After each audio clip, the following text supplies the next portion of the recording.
नमस्कार, मी सुवर्णाच फॅशन क्लबमध्ये तुमचे खूप खूप स्वागत। आज आपल्याला या ब्लाऊजची कटिंग कशी केलेली आहे, पूर्ण बाईलाही कुठेही आर्महोलला प्लेट नाही आहे, शोल्डर एकदम फिट व्यवस्थित बसलेले आहे आणि कटोरी जी आहे ती कटोरीचा टक्स येऊ नये म्हणून कशी कटोरी आपण जो टक्स मारतो तो कसा घ्यायचा त्याची पूर्ण डिटेल माहिती सांगितलेली आहे। संपूर्ण व्हिडिओ पहा। आता गळ्याचाही डिझाईनचा व्हिडिओ अपलोड केलेला आहे, खूप सुंदर अशी डिझाईन झालेली आहे। चला तर आपण वेळ न करता व्हिडिओला सुरुवात करूया। हे पहा, हे सिल्कचे ब्लाऊज आणि त्यासाठी कॉटनचे अस्तर वापरलेले आहे। चला तर आपण त्याची कटिंग करूया। डायरेक्ट कपड्यावर कट करणार आहे आणि पेपरची कटिंग न वापरता आपल्याला डायरेक्ट कट करायचे आहे। त्यासाठी मी सरळ रेष ओढून घेतली, म्हणजे जे अस्तरचे कापड आहे ते सरळ होण्यासाठी एक रेष ओढली। आता मापे टाकूया। आधी बाहीचे माप टाकायचे, बाही कट करून घ्यायची आहे। तुमच्या आवडीनुसार तुम्ही बाही घेऊ शकता। बाहीची उंची प्लस 1 इंच घेतलेली आहे, तयार उंची प्लस 1 इंच खालचे कट करून घेतले। हे पहा, डबल घडी घालून घेतलेली आहे। डबल घडी घालून आर्महोलसाठी 3 इंच घेतले खाली आणि 1.5 इंच आडवी रेष ओढली। वरच्या साईडला 1.5 इंच घेतले। खूप सोप्या पद्धतीने दाखवलेले आहे। पहा, असा मच्छी कटचा आकार द्यायचा आहे।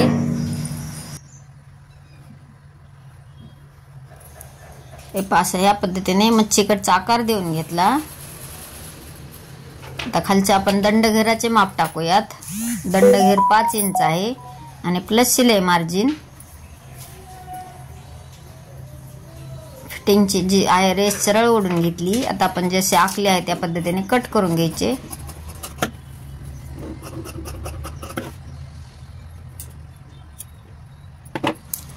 एकदम परफेक्ट अशी बाही बसते, कुठेही आपल्याला प्लेट पडणार नाही, चून येणार नाही, एकदम सुपेरियर अशी बसते। आता आपण बॅक साइड कट करूया।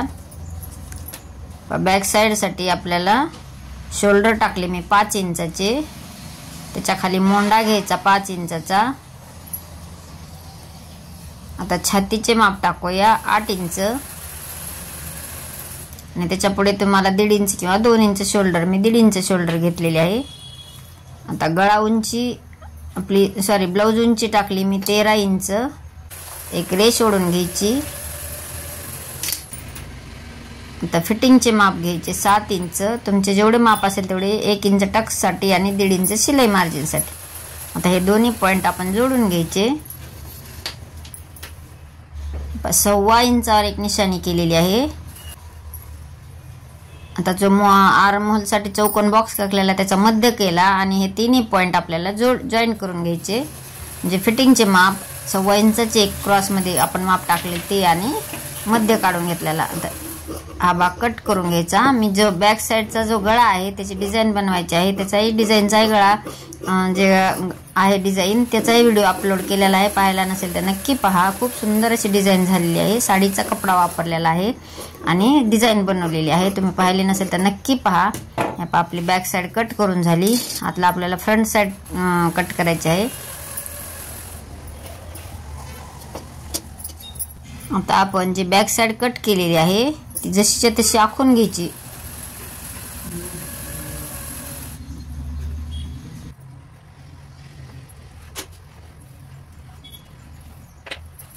पूर्ण जसं बॅक साइड आहे ते पूर्ण आखून घेतलेली आहे। आता आपण गळा रुंदी टाकूया। गळा रुंदी घेतलेली आहे मी 2 इंच आणि पुढे 3 इंच शोल्डर पट्टी राहिलेली आहे। आपण खालच्या साईडला आखून घेतली गळा रुंदी आणि तुम्हाला जेवढा गळा हवा आहे तेवढा आपण चौकोन बॉक्स आखून घेतला। 6 इंचाची गळा उंची घेतलेली आहे आणि चौकोन बॉक्स आखून त्याला गोल आकार देऊन घेतला। आता जो मोंडा आहे मोंढ्याचा चौकोन बॉक्स आखून घेतला। जी आपण कट केलेली जी रेष होती तीही आखलेली आहे, डार्क केली। आता मी 3 इंचाची क्रॉस पट्टी एका गळ्याकडच्या साईडला 3 इंच आणि मोंढ्याकडच्या साईडला 2 इंच घेतलेले आहे, कारण आपल्याला खालच्या साईडला अर्धा इंच वाढवायचे असते, पण मला कापड पुरत नाहीये त्याच्यामुळे मी छोटी क्रॉस पट्टी काढलेली आहे। आपल्याला नंतर ह्याची मोठी तयार करायची, तर ती कशी करायची हे पुढे दाखवणारच आहे मी। कटोरी काढण्यासाठी जेवढे माप टाकलेले आहे त्याच्या अर्धे करून एक निशाणी केली। आता पुढच्या समोरील मोंड्याचा आकार देण्यासाठी पाऊण इंचावर एक निशाणी केली. चौकोन बॉक्स आखलेला आहे त्याला पाऊण इंचावर निशाणी करून गोल आकार देऊन घेतला. हे पहा मी आता अर्धे जो मोंड्याचा भाग आहे त्याच्यात अर्ध्या याच्यावर एक निशाणी केली आणि बाहेरच्या साईडने दोन जो आपल्या पॉईंटच्या रेषा असतात त्या 2 पॉईंटच्या रेषाने मी अशी बाहेरच्या साईडने एक निशाणी गोल निशाणी करून घेतलेली आहे. जशी मी व्हिडिओ दाखवलेला त्याप्रमाणे पहा. हे असं जर आपण कट केले तर ह्या जो मोंडा असतो त्या मोंढ्याला अजिबात प्लेट पडत नाही, एकदम प्लेन मोंडा बसतो. आता पहा गळ्याकडच्या साईडने 5 इंच घेऊन मी कटोरीचा आकार देऊन घेतलेला आहे. आपण ह्याच कपड्यावर आपल्याला कटोरीही वाढवता येते, पण मला कापड पुरत नसल्यामुळे मी हा कट करून घेऊन मी परत वाढवणार आहे.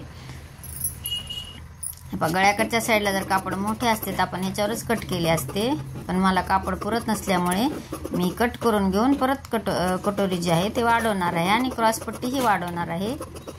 आपले पूर्ण पार्ट कट करून झाले. आता कटोरी कशी वाढवायची ते पाहूया.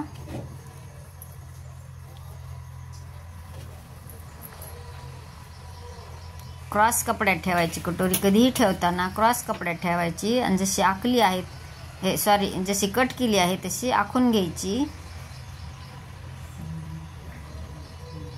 पूर्ण कटोरी जशी कट केलेली आहे तशी त्या पद्धतीने आखून घेतली.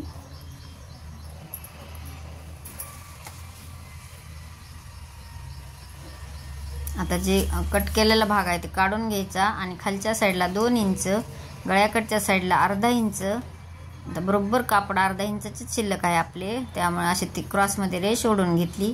आता पूर्ण रेषेचा अर्धा भाग करायचा आणि खालच्या साईडला 1.5 इंचावर एक निशाणी करायची.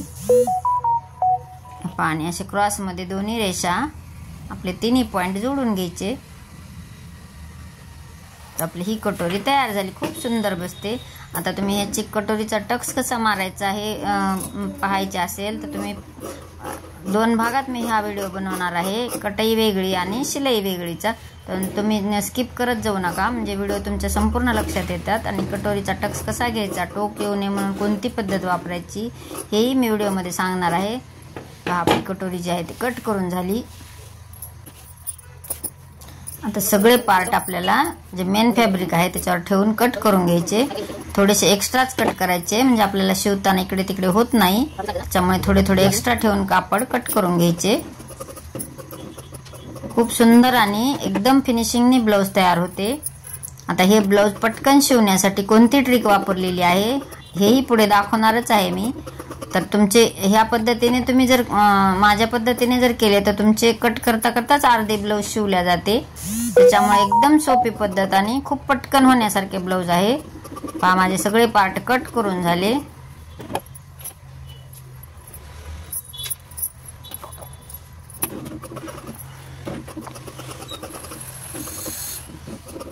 तर बॅक साईडचा जो गळा आहे तो मला डिझाईन बनवायची आहे, त्यामुळे मी कट केलेला नाहीये.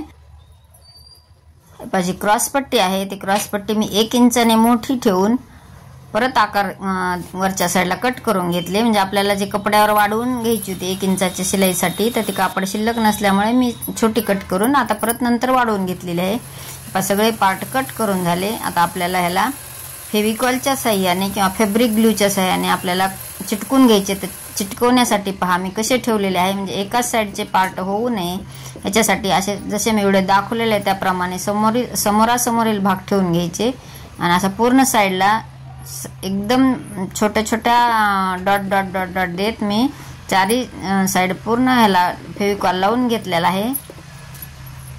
म्हणजे आपले ही जे फेविकॉलचे डाग पडलेले असतात ते शिलाईमध्ये जातात, अजिबात दिसत नाहीत. आणि ही पद्धत जर वापरली तर तुमचे अर्ध्या तासाच्या आत ब्लाऊज तयार होते. नवीन जरी शिकणार असाल तरीही तुमचे ब्लाऊज पटकन होते. आणि आपण जे टिपा मारतात ब्लाऊजला जे शिलाई केलेली असते त्या शिलाईला आपल्याला झोळ येतो, त्यामुळे ही पद्धतीने अजिबात झोळ येणार नाही आणि एकदम फिनिशिंगने ब्लाऊज तयार होते. तुम्हाला ही पद्धत कशी वाटली नक्कीच कमेंट करा मला, आणि तुम्ही कोणत्या पद्धतीने कट करता किंवा शिवता हेही मला कमेंट करून सांगायला विसरू नका. आपले सगळे पार्ट म्हणजे क्रॉसपट्टी, कटोरी आणि समोरील भाग जॉईन करून झाला. आता आपण शिवायला गेले तर तुमचे 15 मिनिटाच्या आत किंवा जर नवीन शिकत असाल तर अर्धा तास जास्तीत जास्त ब्लाऊजला लागेल. जर तुम्हाला व्हिडिओ कसा वाटला, व्हिडिओ थोडा जरी युजफुल वाटला तर एक लाईक करा, चॅनल नवीन असेल तर सबस्क्राईब करा आणि तुमच्या मित्रमैत्रिणींना शेअर करा. संपूर्ण व्हिडिओ पाहिल्याबद्दल धन्यवाद. भेटूयात अशाच नवीन नवीन व्हिडिओसह. Bye bye.